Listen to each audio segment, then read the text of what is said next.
नमस्कार प्रेक्षकांनो. ठरलं तर मग या मालिकेच्या येणाऱ्या भागांमध्ये आपण जबरदस्त ट्विस्ट पाहणार आहोत. असा एक महाधमाका होणार आहे ज्याने सुभेदार कुटुंबाचा संपूर्ण पाया हादरणार आहे.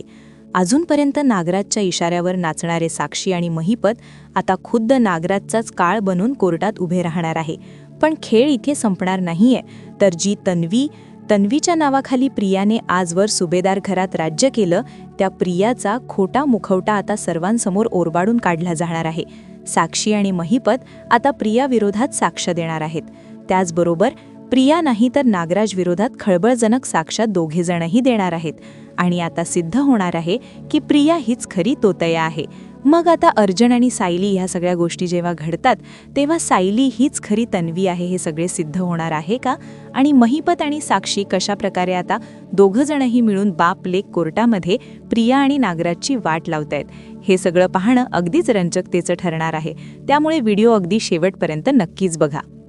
तर मित्रांनो, आत्तापर्यंत आपण मालिकेत पाहिलं होतं की अर्जुनने मोठा पुरावा जो सुमनने तयार करून ठेवला होता, म्हणजेच त्याचा कबुलीचा व्हिडिओ, तो व्हिडिओ जे विरोधी पक्षाचे ॲडव्होकेट भालेराव असतात तो व्हिडिओ AIने बनवलेला असू शकतो असं म्हणून खोटं ठरवतात. त्यामुळे अर्जुनचाही मोठा जो पुरावा असतो तो निकामी झालेला असतो. आता काय करावं हा प्रश्न मोठा पडलेला असतो. पण आता करायचं काय? अर्जुनने हा पुरावा देखील खोटा ठरवला, त्यामुळे त्याला खूप वाईट वाटतं. पण आता अर्जुनने हार मानलेली नसते. इथे अर्जुन म्हणतो की काही केलं तरीही नागराज काकाला मात्र मी सोडणार नाहीये. जरीही वकील साहेबांनी निर्णय सुनावलेला असतो की नागराज किल्लेदार यांच्या वतीने म्हणजेच यांच्या बाजूने कोणत्याही प्रकारचा पुरावा म्हणजे जो पुरेसा पुरावा आहे तो सिद्ध झालेला नसल्याने त्यांना कोर्टाची कोठडी सुनावण्यात येऊ नये. त्यासाठी मग आता अर्जुनला ह्या निर्णयाचा खूप मोठा धक्का बसलेला आहे.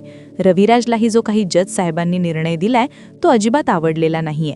परंतु मित्रांनो, इथे आता जसं आपण कालच्या भागामध्ये पाहिलं होतं की अर्जुनने महिपत आणि साक्षी या दोघांबरोबरही बोलणं करून साक्षीला कोर्टामध्ये हजर केलेली आहे.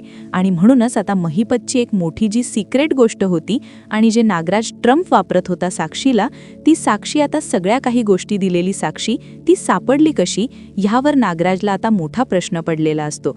परंतु आता अर्जुनने हा जो काही मास्टर प्लॅन नागराजला अडकवण्यासाठी केलेला आहे त्यामध्ये आता नागराज हा भयंकर अडकणार हे त्याला स्वतःलाही चांगलंच माहीत पडतं. म्हणूनच आता अर्जुन हा जेव्हा पुढचं सुनावणी सुरू होते त्याच वेळेला वकील साहेबांना म्हणजेच जे ॲडव्होकेट भालेराव असतात त्यांना पुढच्या गोष्टी सांगू लागतो. तेव्हा मग आता त्या दिवशी कोर्टामध्ये अर्जुननी रिक्वेस्ट केलेली असते, म्हणजे साक्षीच्या म्हणण्यानुसार, की कोर्टामध्ये त्यावेळेला तन्वी सुभेदार हिलाही बोलवलं जावं. तेव्हा जेव्हा आता तन्वीला बोलवलं जातं म्हणजेच तन्वीला अर्जुन घरातून कळवतो की तुला कोर्टामध्ये हजर राहायचंय, त्यावेळेला मात्र ती सरळ बोलून दाखवते की हे कशासाठी, मी कोर्टात हजर का राहायचंय, काय कारण आहे आणि त्या लोकांची माझा काहीही संबंध नाहीये. त्यावेळेला अर्जुन आणि सायली दोघेही म्हणतात की तुझा संबंध आहे की नाही हे आपण कोर्टामध्ये बघूया.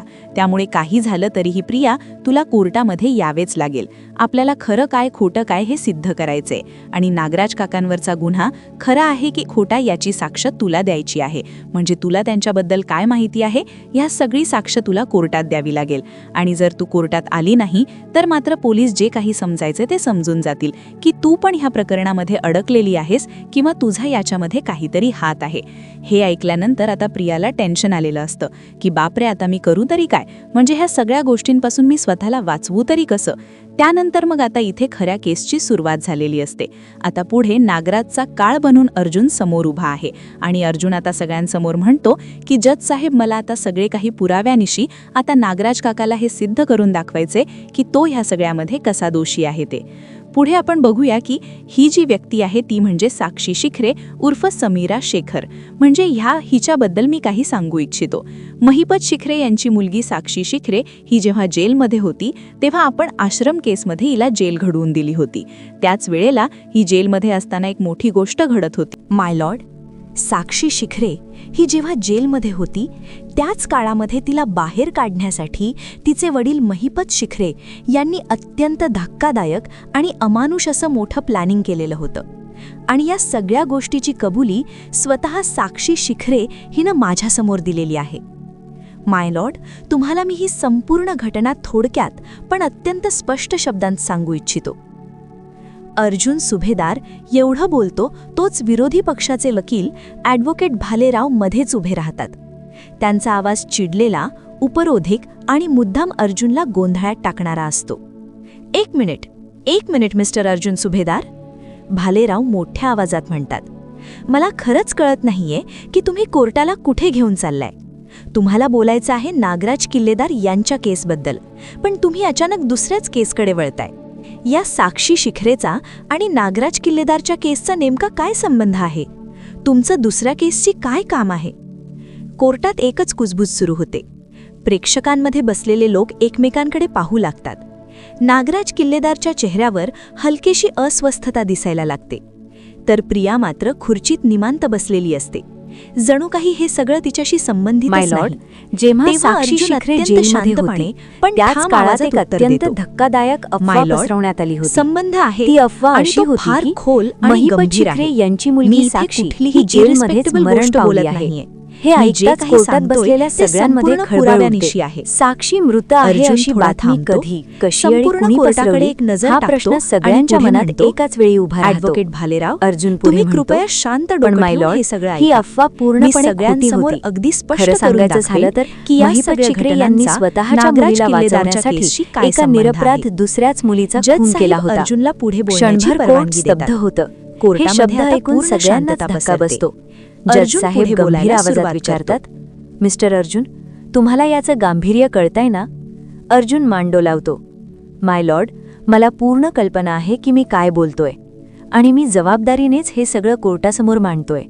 तो पुढे सांगतो, महिपत शिखरे यांनी इतके गंभीर गुन्हे केलेले आहेत की खरं तर त्याला एकच शिक्षा देणं देखील कमी पडेल. पण माय लॉर्ड, हे सगळं करताना त्यांचा एकच हेतू होता, आपल्या मुलीला वाचवणं. कोर्टात कुजबूज वाढते.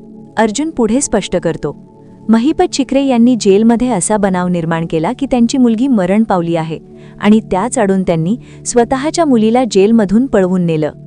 आता सगळ्यांचं लक्ष साक्षीकडे जातं. ती मान खाली घालून उभी असते. जेलमधून बाहेर आल्यानंतर साक्षी शिखरे हिने स्वतःची पूर्ण ओळख बदलली. तिने नवीन जगात नवीन नावाने जगायला सुरुवात केली. अर्जुन थोडा थांबतो आणि मग तो सर्वात महत्त्वाचा खुलासा करतो. माय लॉर्ड, साक्षी शिखरे हिने आपले सगळे कागदपत्र बदलले. पॅन कार्ड, आधार कार्ड, ओळखपत्र, सगळं. आणि ती या जगात समीरा शेखर या नावाने वावरू लागली. कोर्टात पुन्हा एकच खळबळ उडते. तिला कोणी ओळखू नये, कोणी तिच्या भूतकाळापर्यंत पोहोचू नये, हा तिचा एकमेव उद्देश होता. अर्जुन पुढे सांगतो, पण माय लॉर्ड, तिला ओळखलं गेलं, इन्स्पेक्टरांनी आणि आम्हीही. तो पुढे स्पष्ट करतो, जेव्हा ही महिला वकील बनून कोर्टात आणि पोलीस स्टेशनमध्ये येऊ लागली तेव्हा ती स्वतःला ॲडव्होकेट विशाखा प्रभू म्हणून ओळख देत होती. त्याचवेळी आम्ही तिला ओळखलं. सगळ्यांचं लक्ष आता नागराज किल्लेदारकडे जातं. त्याच्या चेहऱ्यावरचा रंग बदललेला असतो. त्याच क्षणी आम्ही तिला ताब्यात घेतलं आणि त्यानंतर एक भयंकर सत्य आमच्या लक्षात आलं. अर्जुन थोडा थांबतो आणि मग अत्यंत गंभीर स्वरात म्हणतो, हा जो नागराज किल्लेदार आहे ना, तो महिपत शिखरे यांना साक्षीच्या जीवावर ब्लॅकमेल करत होता. नागराज किल्लेदार, तुम्हाला घरगुती हिंसाचारासाठी बेल मिळणार नाही. हा नॉन बेलेबल अपराध आहे. असं म्हणजे यात जामीन मिळत नाही असं त्यांनी सांगितलंय. आता हे ऐकल्या क्षणीच नागोबाच्या पायाखालची जमीन सरकलीये. नागराज म्हणतो, अच्छा, आलंय लक्षात. मी तुरुंगात खितपत पडायला पाहिजे म्हणून तुम्ही हे सगळं करताय. अरे ठीक आहे, भांडलो असेल आम्ही नवरा बायको, दिली असेल एखादी चापट तिला. याचं काय घरगुती हिंसाचार होतो का मग? बाप रे, नागराजचा ओव्हर कॉन्फिडन्स बघितलं का? सायली मात्र आता नागराजला उत्तर देते की होतो, हा घरगुती हिंसाचारच होतो. कुठल्याही स्त्रीच्या शरीराला तिच्या परवानगीशिवाय हात लावायचा नसतो, मग ती तुझी बायको जरी असली ना तरीही. तुला काय वाटलं तू पाप करशील आणि सुटशील लगेच? नागराज म्हणतो, अच्छा सायली, तू तर डायरेक्ट अरे तुरेवर आलीस का? सायली म्हणते, हो, कारण मान द्यावा एवढी तुझी योग्यता नाहीये. तू तुझ्या बायकोला कसं छळलेस ना ते बघितलंय मी. तिच्या पाठीवरचे वळ पाहिलेत मी, तिच्या हातावरच्या जखमा पाहिलेत मी. इन्स्पेक्टर, FIR नोंदवा आणि या माणसाला ताबडतोब अटक करा. सायलीचं हे बोलणं ऐकता क्षणीच नागराज मोठ्याने म्हणतो, नाही नाही, ही काहीच्या काही बोलते, मी असं काहीही केलेलं नाहीये. त्यावर आता प्रतिमात्य ओढून म्हणतायत, काय नागराज भाऊजी, हे सगळं तुम्ही माझ्यासमोर बोलताय. मी स्वतः डोळ्याने पाहिलंय तुम्हाला सुमनवरती हात उघारताना. आता रविराज लगेच म्हणतात, नागराज, तुझ्या विरोधात आमच्याकडे भरपूर साक्षीदार आहेत. प्रतिमा तर आहेच रे, पण स्वतः सुमन सुद्धा आहे तुझ्यासारख्या अपराधाला. मोकाट सोडणं म्हणजे हा न्यायदेवतेचा अपमान आहे. आम्ही तो करणार नाही. आता तुला सुटका नाहीये. नागराज, अर्जुन पण म्हणतो, तू किती प्रयत्न कर रे, पण आता तुझी सुटका नाहीये. तुला आता जामीन मिळणारच नाही. आता या आरोपाखाली तुला किती वर्ष जेलमध्ये सडतोय ना मी, ते बघशीलच तू. रविराज म्हणतात, इन्स्पेक्टर सावंत, याला नेऊन टाका पुन्हा. इन्स्पेक्टर सावंत म्हणतात, काय नागराज किल्लेदार, जामीन मिळवून घेऊन बाहेर जाण्याचा प्लॅन फसलाच तुमचा. ओ कॉन्स्टेबल, याला अटक करा. प्रेक्षकांनो, नागराज इतको रागारागात बघतोय सगळ्यांकडे, पण कॉन्स्टेबल येतात आणि लगेच नागराजला धरून आत टाकतात. तो नागराज मोठ्याने ओरडत असतो, भालेराव काहीतरी करा ना. भालेरावला मात्र काही करता येत नाहीये. अर्जुन म्हणतो, अरे तुला काय वाटलं? नागराज काका, तू सुटला, पण माझ्या बायकोला सुचलंय. तुझ्यावर डोमेस्टिक व्हायलन्सची केस होऊ शकते. सायली एका वकिलाची मुलगी आहे, त्यामुळे ती अगदी स्मार्ट आहे हा प्रेक्षकांनो. पण इथे अर्जुनने हे सांगायची गरज नव्हती, असे एक माझं प्रांजळ मत आहे. अर्जुन सायलीचं कौतुक करायची संधी काही सोडत नाही. असेच फुल एपिसोड पाहण्यासाठी आमच्या चॅनलला लाईक आणि सबस्क्राईब करा. धन्यवाद.